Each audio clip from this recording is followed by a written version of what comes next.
So now we're gonna do a tour of my daughter Michelle's room. She's 14 and a half.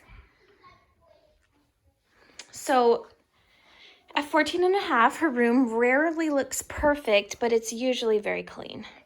So to me, I think when you're 14 and a half, you can have a little pile like that next to your art desk and still call it clean. That's my opinion. And yes, that painting is hung crooked on purpose because that's her quirky little personality.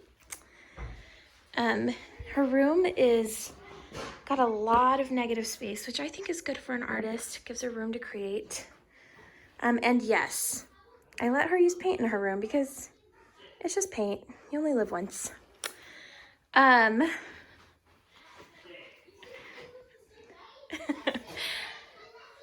She likes places in her room to hang her artwork, which makes sense to me. I think her room is a great example of you don't need a ton of organizational systems to keep a place perfectly organized if there's not a ton of clutter. So like for instance, her shoes, she's kind of got some shoes up there, some shoes down there. There's no like perfect shoe spot or whatever, you know, though she probably could have one right there, but there's not.